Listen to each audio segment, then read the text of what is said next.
baby lima.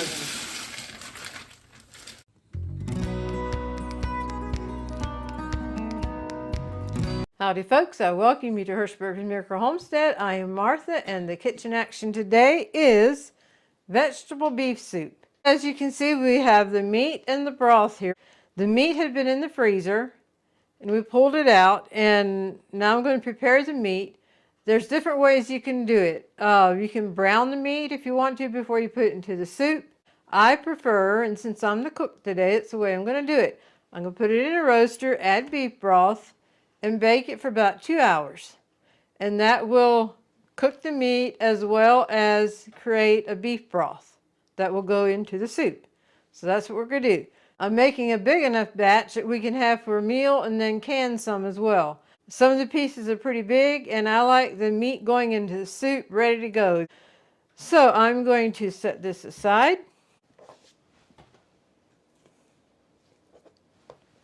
And before I go any further, I want to stop and welcome all of our subscribers back to our channel.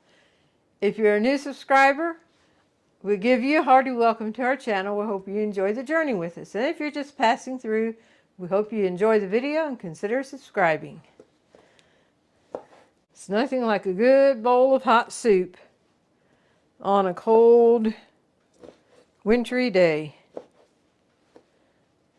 And about 10 days ago, we had a major thunderstorm come through. Friends of ours actually lost a cow because of a lightning strike, which is heartbreaking. And by the way, you don't have to use the beef stew. Well, the last times we made it, the London broil was actually cheaper than the beef stew. So we got that and cut up to the size that we wanted it for the soup. So it doesn't have to be the beef stew cut from the store.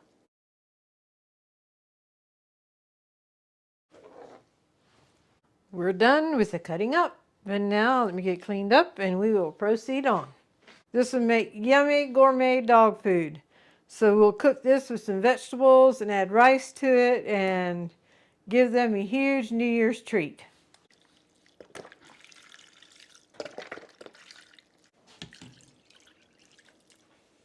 That should do it.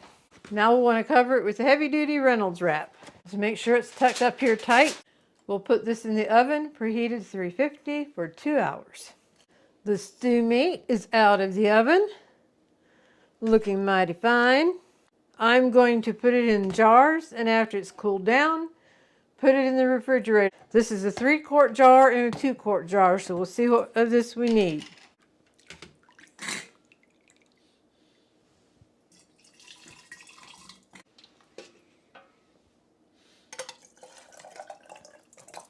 Okay, going for another jar. Alrighty folks, we are back a couple weeks later, and the beef stew did very well in the refrigerator, but it's time to get it together. So I'm going to go ahead and dump this in a pot and get it going on the stove, and then we'll go across the rest of the ingredients we'll be using. But it's time to get supper on the way. Let me get the kettle back here. Dumping the vegetables in. Everything flavored so good, and it's just an awesome way of stretching meat. I will rinse that out then, and I'm using the big pot because we do have a lot of veggies that we're going to be putting in. This is a soup that can be made with many, many different vegetables, and each household can cater it to your needs. One thing that most always went in our soup before we had to change the diet to cater to Buddy's needs was tomato juice and corn. But we no longer put that in the main pot. What we'll do is have a small jar or something of tomato juice that will heat up, and then each person can add to it that they want to. But we have to be careful with how much tomato intake he takes. And then also corn. Corn's a no-no for him. So most times we just eliminate the corn, but if we have guests coming over, something like that, then we will do a separate pot with corn in. And even this, in the freezer coming out, if you want to add corn, you just cook some corn and add it to it. But the beef broth, this here beef broth, I'm just to set back here until we see if we need it. What What else goes in our vegetable beef soup? It's baby limas, both baby limas, green beans, peas, celery, and then carrots and salt. So these need to be cut up. So I will just move the frozen things aside. Be lovely to have these frozen things from our own garden, but we don't, so we're thankful that we still have access to them. And I decided, just for the sake of having everything uniform on the cuts, I will use this handy gadget. And we're going to go with a larger for the soup.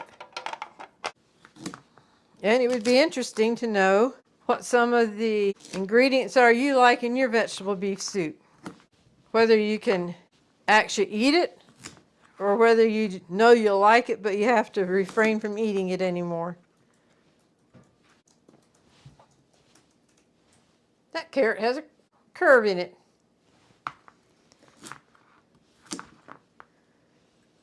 We are expecting temperatures to go down into the teens tonight, but we seldom get any snow around here. And when the temps do get down low like that, and within a week or so, they'll be right back up to in the 50s and possibly even 60s. And I think that's what they're calling for next week, is back up in the 50s. During the day today, temps were, I think the highs were around 35. And then they go down in the teens tonight.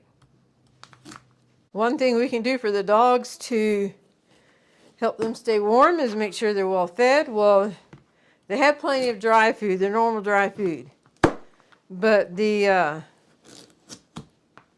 specialty food that we made with the stew meat that I'd saved out for them, I went out this afternoon and gave it to them, and that will probably be coming out in Saturday's video, which would be our next one. And then the celery. Oh, one thing I forgot. And that is onions. And they are in the freezer. So all I have to do is remember to get the bag out.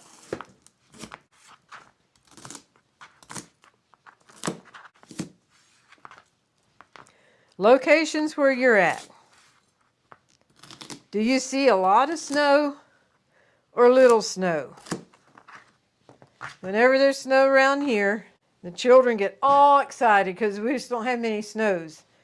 And I used to enjoy going out in the snow and building snowmen or whatever with the nieces and nephews.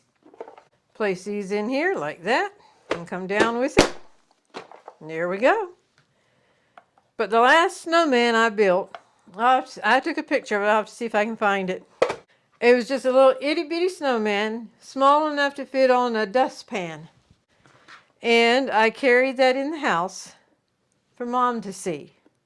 It was during the time that her health did not allow her to go out much, especially in the cold. So I thought, well, she can't go out to the snowman, so the snowman can come to her. So I'll have to see if I can find a picture of that. One more celery yet. I'm going to go and dump this out because it's getting full. We want the meat boiling good before we add the veggies. Now the carrots the same way. Just place them on there. And down with it. What we put in the freezer, it's going to be thick with veggies, and then when we get it out to use it, we can add more beef broth to it. If you've been with us before, you know that we got this handy gadget from a state auction. It might have been online or in-house, I'm not sure. We'd go to both and then have a resale business. And we recognize this from watching other YouTubers. So this is one thing that never left our house. Once it got here, we decided we're going to keep it. But they have some very similar to this on Amazon. We can leave a link for it if you want to check it out. It's especially handy, well, if you want something uniformly cut like this, or doing onions. It's a breeze doing onions with this as far as whatever it is that comes up in your face, so it's too long. Quick chop.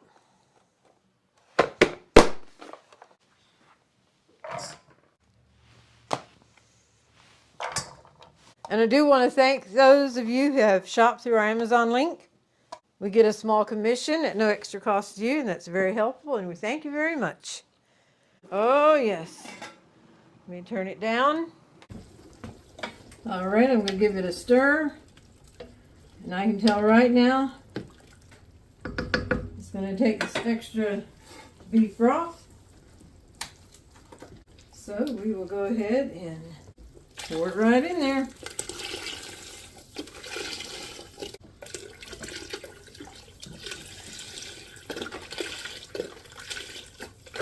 All right, let's give it another stir now and see what we have.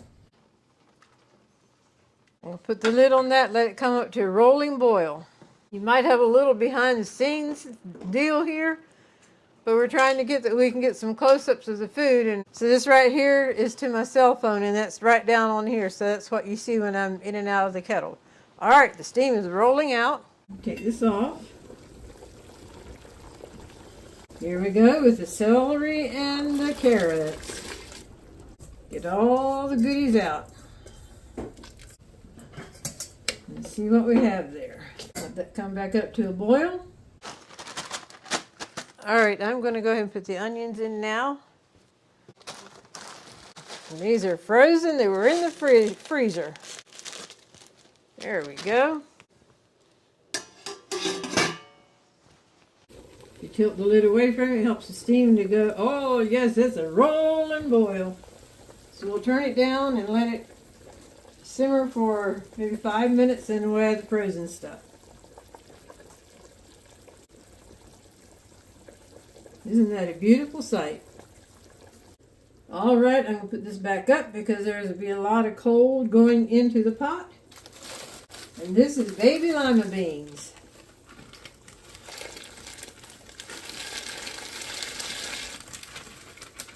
Peas, English peas. Green beans. Another one of green beans. And we like lots of baby limas, so I'm going to put another bag of that in yet. Baby lima. Alrighty, it's getting that kettle right full. And we'll give it a stir. Oh yes, this is thick. That's exactly what we wanted. We see the meat coming up. And yet this big pot of soup has a way of stretching your meat. Let it come up to a boil, and then we will let it simmer. And I know I mentioned this and that we'll leave a link for, and we will leave a link for the book that we wrote that was inspired by Buddy and I. Were twins. And what highlights Buddy and I being twins, it's more about our family's journey with Buddy. So we'll leave a link for that in the description box. Okay, and let it off while it simmers. Keep an eye on it.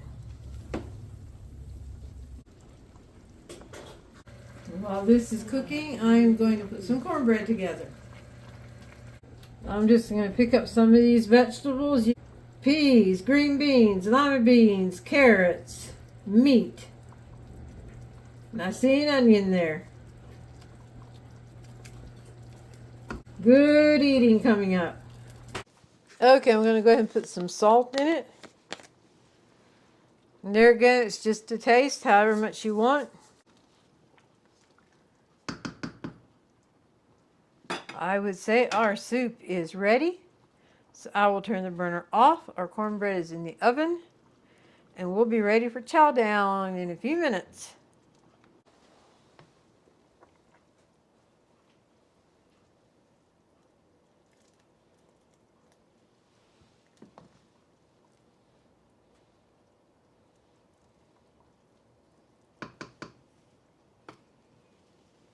Well, folks, I want to thank you for joining me in the kitchen today. We had one meal with cornbread and the tomato sauce that we could pour to those of us that want the tomato sauce. Then here is a container that's going in the refrigerator that we can eat at for another meal and whatever for the next couple days. And these 2 containers will go in the freezer. And like I said before, there's so much you can add to a pot of soup like this that you can change the whole dynamic of the flavor of it with a lot of your different seasonings and just catering it to your own palate. The ingredients I used will be in the description box, but there again, a soup you can have more or less of something or other. Alrighty, with that, we'll bring this part of the video to a close, and now we invite you to stay tuned for the Golden Thought. Howdy folks, welcome to the Golden Thought of this episode. I am Martha and I'm here with my twin brother Marvin. He's better known as Buddy.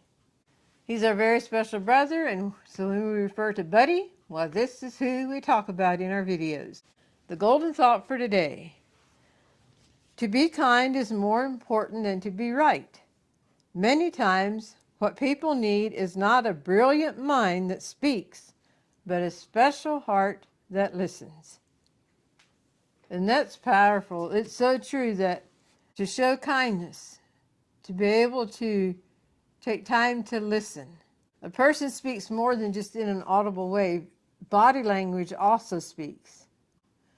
But when a person is speaking, often they just need a special heart to listen and not a brilliant mind to speak. So be sensitive in those moments. Speak when you feel prompted and listen when you feel prompted.